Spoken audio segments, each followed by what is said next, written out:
여러분 모든 일에는 명분이 필요합니다. 그렇죠? 네. 사업을 성공시키려면 관계를 잘 맺어야 되는데 그 관계 가운데 사업을 이렇게 더 성장시키려면 그 관계 가운데 그 사람이 우리 사업에 동참해야 될 이유와 명분이 있어야 되죠. 우리 같이 하면 더 많은 것을 벌게 될 거라든지 아니면 너희 사업이 더 확장될 것이라든지 이런 명분이 필요하죠. 특히 여러분 전쟁을 일으키기 위해서는 명분이 진짜 필요합니다. 왜냐하면 이 전쟁은 사람의 목숨이 왔다 갔다 하는 일이기 때문에 전쟁을 일으키는 명분이 진짜 필요하죠. 그런데 요즘 일어나는 전쟁들 명분이 있습니까? 없습니까? 별로 없는 것 같아요. 확실한 명분이 없는 것 같아요. 그냥 무엇을 위해서? 자국의 이익을 위해서라는 것 같아요. 참 별 희한한 이유로 이렇게 전쟁을 일으키긴 하는데 오늘 성경에도 보면 하나님께서 애국과 전쟁을 일으키시는 장면이 시작됩니다. 오늘 14장의 말씀을 저번 주와 연결해서 5장부터 지금 14장까지 연결되는 말씀을 제가 이렇게 말씀을 드릴 텐데요. 애국과 전쟁을 일으키시는 여호와 하나님의 전쟁의 명분이 있습니다. 어떤 명분을 가지고 있냐면 5장 1절부터 2절인데요. 한번 같이 한번 읽어보실까요? 5장 1절하고 2절 시작.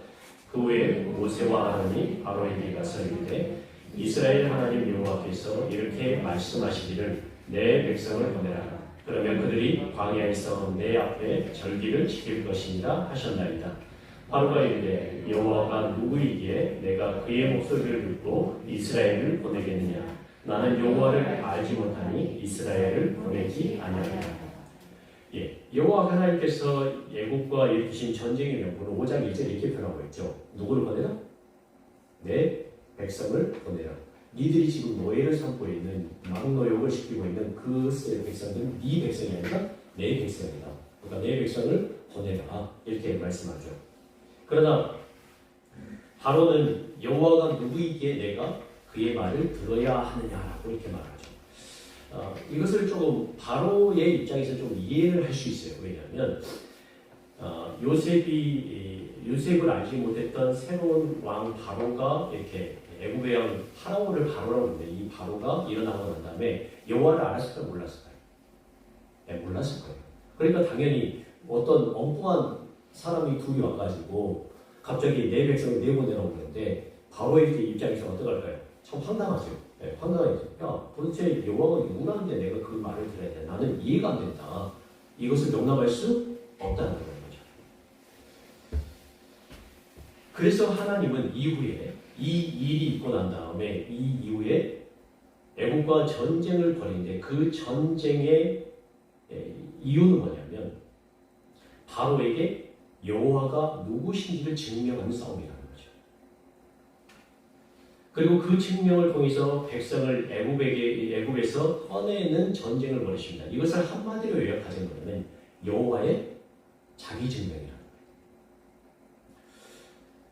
우리가 아는 10가지 재앙이 애굽에서 일어난 이유는 뭐냐면 바로 여호와 하나님의 자기 증명을 위해서입니다. 그래서 보고 있는 것이 10가지 재앙입니다. 우리가 잘 아는 10가지 재앙은 이렇게 되어 있습니다. 여러분 앞에 보시면 순서대로 피, 개구리, 이, 파리, 전염병, 종기, 우박, 메뚜기, 흑암, 장자의 죽음입니다. 우리가 여호와 하나님께서 애굽의 사람들에게 행하신 10가지 재앙을 통해서 알 수 있는 것은 여호와 하나님이 어떤 분이신가에 대해서입니다. 여러분, 여호와 하나님 어떤 분이실까요? 이 땅의 모든 것을 복원하실 수 있는 분이라는 거죠. 그리고 변형시킬 수 있는 분이라는 거죠. 물을 뭐로? 피로. 그리고 여기 10가지 재앙에 포함되지 않지만 지팡이를 뭘로? 뱀으로 바꾸실 수 있는 분이라는 거죠. 그리고 모든 것을 움직이실 수 있는 분이라는 거죠. 여러분, 갑자기 메뚜기가 움직일 수 있습니까? 없습니까? 없죠. 우박이 갑자기 쏟아질 수 있습니까? 없습니까? 없다라는 거예요. 여호와 하나님은 자신을 증명하기 위해서 또한 이 자연의 모든 것들을 움직이시고 또 죽이시기도 하고 살리시기도 하시는 분이기도 하지만 여호와는 자기 증명을 하기 위해서 또 한 가지 일을 더 하신대요. 어떤 거냐면 바로 다른 사람들의 마음까지도 강팍하게 만드실 수 있는 하나님이시라는 겁니다. 때로는 하나님은 하나님을 거부하는 자들의 마음을 강팍하게 하심을 통해서 자기 증명을 이루시는 하나님이십니다. 이런 현상이 누구에게 나타나냐면 바로 바로에게서 나타납니다. 성경이 이렇게 바로를 표현하는데 이 10가지 재앙을 당하면서 바로가 어떤 반응을 보였는지 이렇게 표현합니다. 바로의 마음이 어떻게 했다? 완강하여, 완악하여. 바로의 마음을 어떻게 완강하게 하셨다. 또 그리고 바로의 마음이 완악하게 되었고, 그리고 여호와의 하나님이 바로의 마음을 어떻게 하셨다고요? 완악하게 하셨었다. 이렇게 표현하고 있습니다. 10가지 재앙을 통하여 하나님이 어떤 분이신지를 분명하게 체험한 애굽의 왕 바로와 애굽의 신하들과 백성들은 하나님을 거부하며 완강하게 저항합니다. 여호와 하나님이 어떤 분이신가를 직접 체험했음에도 불구하고 이스라엘 백성을 내놓는다, 내놓지 않는다? 내놓지 않는다는 거죠. 결국 이러한 거부 때문에 바로와 그의 신하들과 그의 나라는 망하게 됩니다. 10장 7절 한번 보십시오. 여덟 번째 재앙이었던 메뚜기 재앙이 그들에게 덮친다고 했을 때 그들이 어떤 말을 하고 있냐 이렇게 말하고 있습니다. 10장 7절. 찾지 못하신 분은 이렇게 앞을 보시면 될 것 같고요. 같이 한번 읽어보실까요? 시작. 바로의 신하들이 그에게 말하되 어느 때까지 이 사람이 우리의 함정이 되리까? 그 사람들을 보내어 그들의 하나님 여호와를 섬기게 하소서. 왕은 아직도 애굽이 망한 줄을 알지 못하시나이까 하고. 아직 10번째 재앙이 오지도 않았고 메뚜기 재앙이 시작되지 않았음에도 불구하고 이미 그들이 어떤 걸 알았다? 우리는 망했다라는 것을 알게 됐다는 거죠. 왕이시여, 진짜 우리 애굽이 망한 줄 아직도 모르고 계십니까? 망했으니까 이제 뒤돌아볼 것도 없이 이스라엘 백성들을 좀 내보내서 그들의 하나님 누구를 섬기나? 여호와를 섬기게 했으면 좋겠다라고 충고를 합니다. 그러나 어떻게 합니까? 보내지 않죠. 결국 바로가 그의 마음을 고치게 되면서 마지막 10번째 왕 누가 죽었을 때? 자기의 장자가 죽었을 때 이 이스라엘 백성들을 내보내게 됩니다. 사람은요 참 희한하게 남들에게 일어난 일에 대해서는 별로 중요하게 여기지 않습니다. 누구에게 일어난 일이? 자기에게 어떤 일이 일어나는가에 대해서 굉장히 민감합니다. 애굽왕 바로를 통해서 우리의 현실을 살아가는 우리의 마음을 알게 되고요.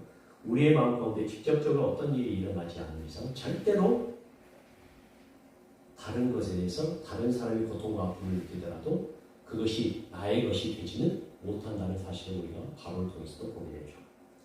어쨌든 이 10가지 재앙을 통해서 하나님께서 자기 증명을 하신 것이 확실한 것을 우리가 말씀을 통해서 확인할 필요가 있을 것 같아요.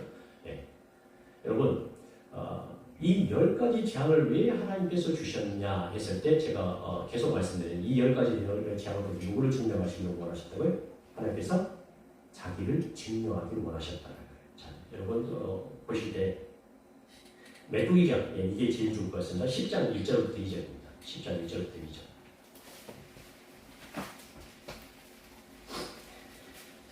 메뚜기가 땅을 덮겠다고 이렇게 말을 했을 때 그들이 보인 반응, 또 그들이 보일 반응, 그리고 그것을 통해서 하나님께서 무엇을 하고자 하시는 것인지를 이렇게 말씀하는데요. 10장 1절과 2절 같이 한번 읽으실까요? 10장 1절과 2절입니다. 시작. 여호와께서 모세에게 이르시되 바로에게로 들어가라. 내가 그의 마음과 그의 신하들의 마음을 완강하게 하는 나의 표징을 그들 중에 보이기 위함이며 네게 내가 애굽에서 행한 일들 곧 내가 그들 가운데서 행한 표징을 네 아들과 네 자손의 귀에 전하기 위함이다. 너희는 내가 여호와인 줄을 알리라. 여러분 뒤에 표시된 대로 이 10가지 재앙 중에 8가지 재앙이 기록된 부분이 뭐냐면 내가 이 재앙을 통해서 누구를 증명하는 거냐면 내가 누구인 줄 알게 하죠. 애굽 사람들과 이스라엘 사람들에게 여호와인 줄 알게 하리라는 부분이 다 기록되어 있습니다. 하나님은 10가지 재앙을 통하여 철저하게 자신이 어떤 분이신지를 증명합니다. 하지만 이런 10가지 재앙을 통해서 애굽이 어떻게 되면 망했다는 것을 시인하죠. 그래서 어떻게 합니까? 이스라엘 백성들을 내보내게 됩니다. 그러나 이스라엘 백성들을 내보내고 난 다음에 우리가 오늘 읽은 부분이 바로의 마음과 그리고 애굽 백성들의 마음을 기록하고 있는데 여러분 14장으로 가십시오. 14장으로 보시면 패배를 인정하는 것 같았는데 결국 이들은 패배를 인정하지 않는 모습을 보이고 있습니다. 네, 보이면 4절부터 5절을 보시면 내가 바로의 마음을 완악하게 한즉 바로가 그들의 뒤를 따르더니 내가 그와 그의 온 군대로 말미암아 영광을 얻어 애굽 사람들이 나를 누구인 줄 알게 하리라 여호와인 줄 알게 하리라 하시니 우리가 그대로이냐. 5절 같이 읽겠습니다. 시작. 그 백성이 도망한 사실이 애굽 왕에게 알려지네 바로와 그의 신하들이 그 백성에 대하여 마음이 변하였는데 우리가 어찌 이같이 하여 이스라엘을 우리를 섬김에서 놓아 보내었는가 하고. 예. 패배를 인정한 것을 인정하지 않는 것 같습니까? 예.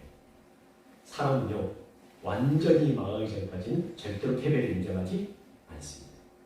이게 참 이상해요. 바로 또한 그렇습니다. 이스라엘 백성들은 분명히 자기들이 완전히 망한 줄 알고 내보내는 것을 내보냈다고 생각하지 않고 뭐냐면 그 백성이 어떻게 표현합니까? 오늘 읽은 말씀 5절에 보면 그 백성이 자기를 내보낸 것이 아니라 도망갔다고 합니다. 도망갔으니까 어떻게 해요? 다시 잡아야 되겠죠. 이렇게 표현하는 겁니다. 성경. 하나님은 기적적인 일을 통하여 애굽에서 나온 이스라엘을 구출하죠. 그리고 이스라엘이 이 애굽에서 나온 숫자가 몇 명이냐면 60만 명이라고 기록하고 있습니다. 12장 30절에 보면. 그러나 얼마 지나지 않아서 바로가 이스라엘의 뒤를 쫓게 되죠. 이 일로 인해서 일어난 것이 바로 어떤 사건이다? 홍해 사건입니다. 이 홍해 사건이 일어나기 전 하나님은 다시 한번 바로의 마음을 통해서 하나님이 어떤 분이신가를 드러내는데 14장 4절에 아까 우리가 읽은 것처럼 뭐냐면 애국 사람들이 어떻게 할 것이다? 나를 여호와인 줄 알게 하리라 하셨는데 누구를 통해서? 바로와 그의 온 군대로 말미암아 영광을 얻게 하리라 이렇게 표현하고 있습니다.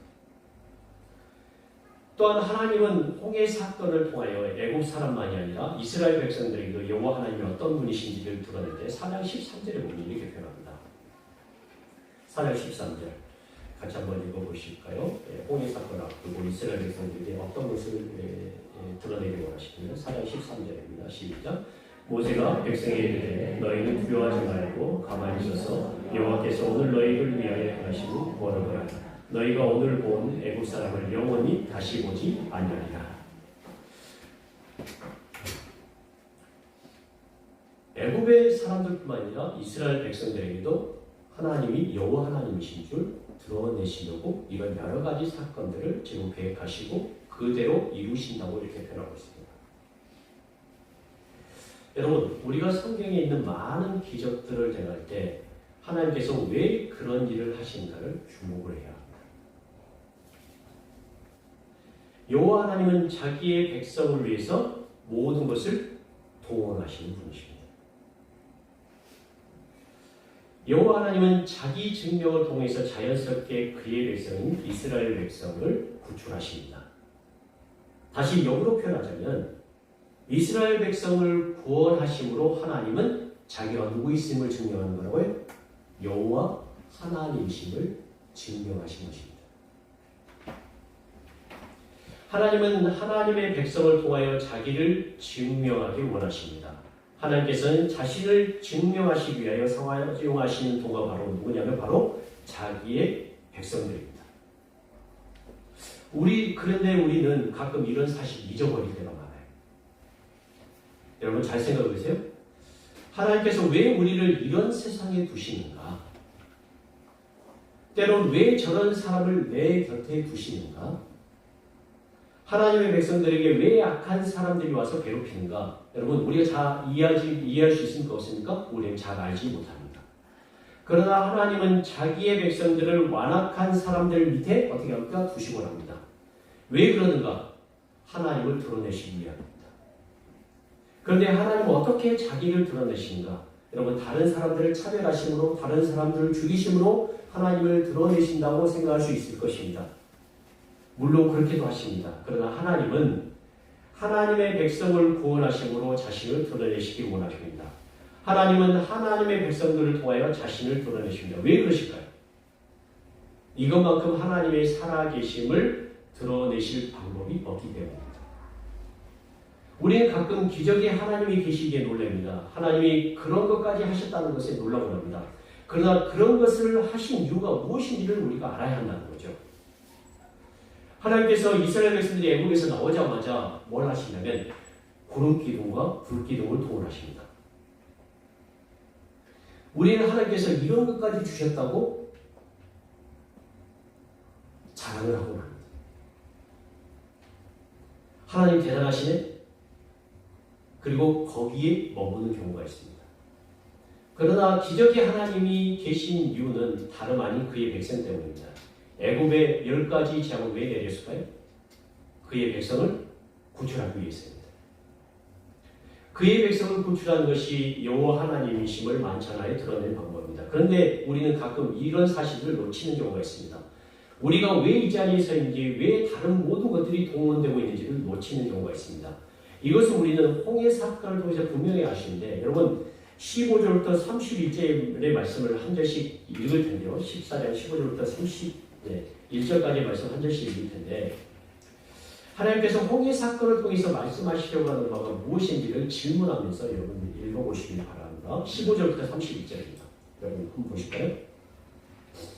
제가 15절 먼저 읽겠습니다. 여호와께서 모세에게 이르시되 너는 어찌하여 내게 부르짖느냐? 이스라엘 자손에게 명령하여 앞으로 나아가게 하고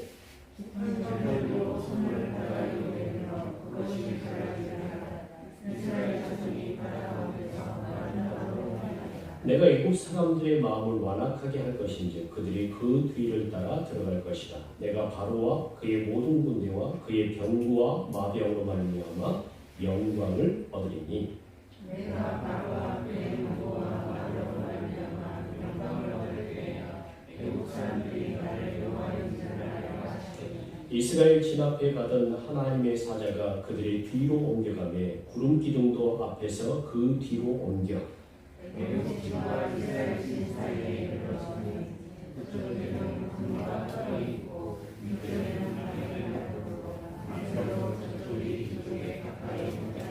모세가 바다 위로 손을 내밀매 여호와께서 큰 동풍이 밤새도록 바닷물을 물러가게 하시니 물이 갈라져 바다가 마른 땅이 된지라.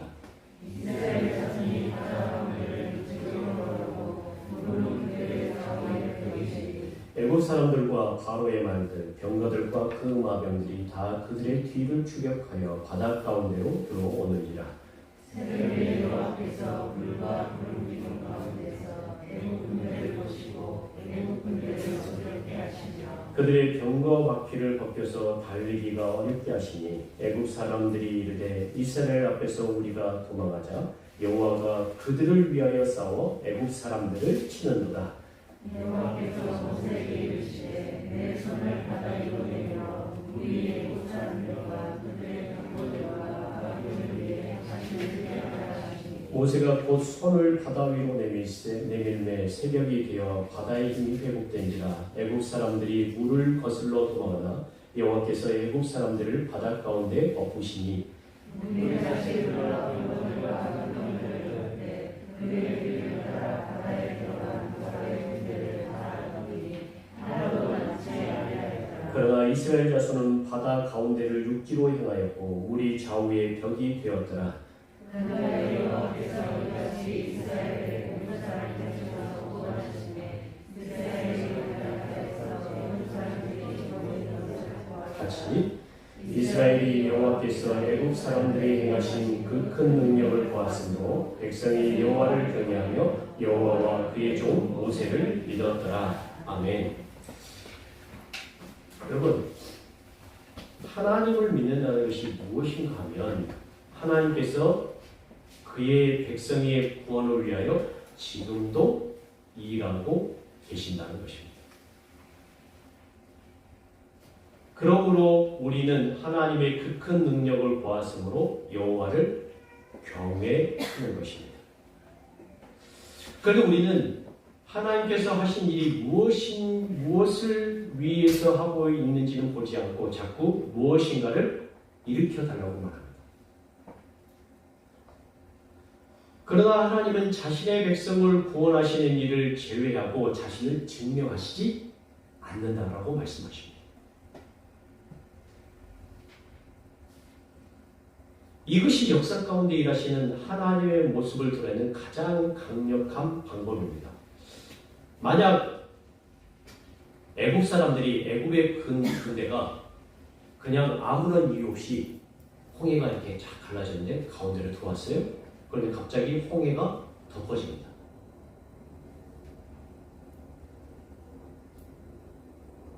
그들이 죽기만 하고 다른 일은 전혀 일어나지 않습니다. 여기서 사람들은 무엇을 발견할 수 있을까요? 한번 생각해 보세요. 뭘 발견할 수 있을까요? 그들이 말할 수 있는 게 뭐죠? 아, 애국에 뭐가 닫혔다? 제 안이 닫혔을 뿐이라고 얘기할 겁니다.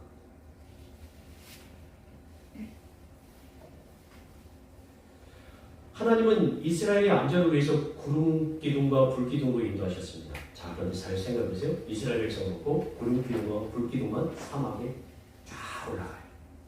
그럼 사람들이 뭐라고 생각하겠어요? 자연이 재가 일어났거나 이상한 일이 일어났거나 하고 끝날 것입니다. 하나의 자연현상일 뿐이지 기적이 될 수가 없습니다. 하나님은 이스라엘을 구원하시기 위해서 10가지 재앙을 동원하셨습니다.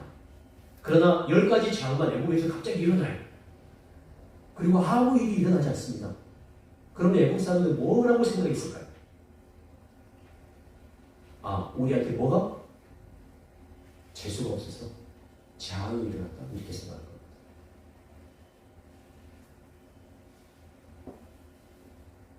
여러분, 우리 안에 일어나는 모든 기적들이 실은 어떤 목적을 가지고 있다는 거예요. 누구를 위해서? 하나님의 백성을 위해서 하나님께서 도원하신다는 겁니다. 근데 우리는 하나님의 백성, 나를 위해서, 나의 구원을 위해서 하신 하나님의 일들은 잊어버리고 우리를 위해서 무엇을 하셨는지 하나님의 그 신실한 사랑과 은혜를 잊어버리고 뭐냐면 자꾸 하나님, 나를 증명하기 위해서 기적을 일으켰다는 거예요. 절대로 하나님은 그런 기적을 일으켜 주시지 않을 겁니다. 왜냐하면 하나님의 백성의 구원에 도움되지 않는 일을 저는 우리에게 허락하지 않으실 겁니다. 우리의 상식을 뛰어넘은 일어날 수 없는 일이 이스라엘의 역사 가운데 일어났습니다. 지금도 하나님은 우리의 구원을 위해서 그렇게 하실 것입니다. 왜냐하면 그분은 여호와 하나님이시기 때문입니다. 그분이 여호와 하나님이신 것을 드러내시기 위해서입니다. 그래서 성경에서 여호와 하나님을 어떻게 영광시키고 이렇게 영광시키고 있습니다. 여러분, 여호와 하나님이 나는 나다 하시는 하나님인데 이 여호와 하나님은 어떤 분이시냐면 약속을 반드시 지키시는 하나님을 드러내십니다. 여호와 하나님은 자기 백성과 맺으셨던 언약을 기억하시는 하나님으로 우리에게 자신을 드러내십니다. 그런데 엘로힘이나 다른 하나님은 다른 여러 왕국의 하나님이시고 그런데 이 여호와 하나님이라는 뜻은 뭐냐면 이 여호와 하나님 누구를 위해서 움직이신다? 자기 백성과 맺은 언약을 반드시 지키시는 하나님으로 가는데 그것을 6장 5절에 이렇게 표현하고 있습니다. 같이 한번 읽으실까요? 시작. 이에 이제 애국 사람이 종으로 삼은 이스라엘 자손의 신음소리를 듣고 내가 듣고 나의 언약을 기억하노라. 이 언약을 기억하시는 하나님은 어떤 하나님이라고요? 여호와 하나님이라는 거죠. 그 언약 때문에 일어날 수 없는 일이 우리의 구원을 위해서 일어났습니다. 여러분, 구약에서뿐만 아니라 신약에서도 일어날 수 없는 일이 우리에게 일어났습니다. 우리의 구원을 위해서 어떤 일이 일어났을까요? 네. 하나님이셨던 신이셨던 한 분이 육신의 몸을 입고 이 땅에 오셨습니다. 왜 이 땅에 오셨을까요? 네, 우리의 구원을 위해서. 여러분, 이 사실을 잊지 마시기 바랍니다.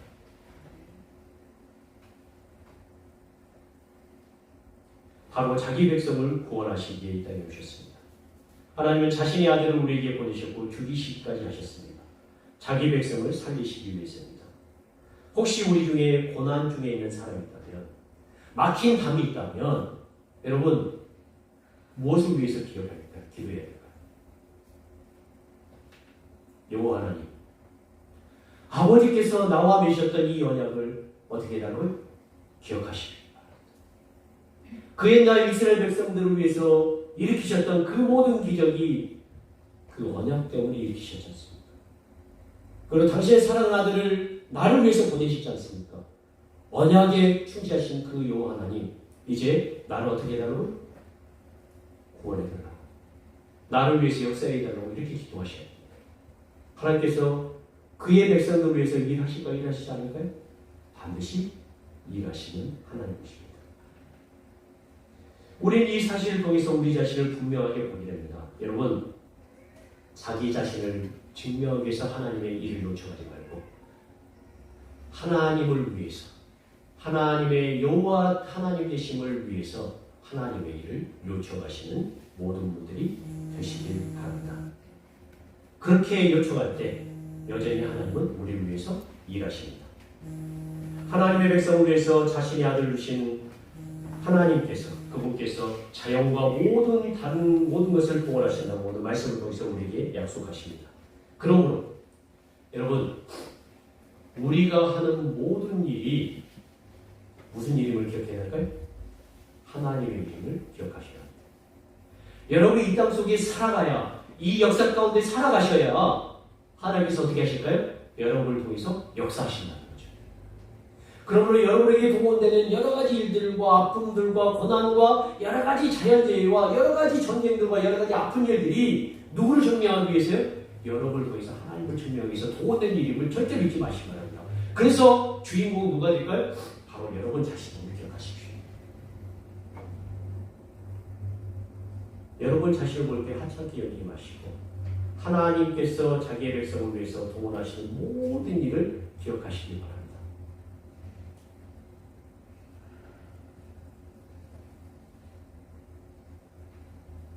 우리가 사는 모든 일을 통하여서 이 역사 가운데 하나님이 드러남을 깨닫고 그것에 우리의 마음과 생각을 걸고 살아가시는 여러분들이 되시길 주님의 이름으로 간절히 축원합니다.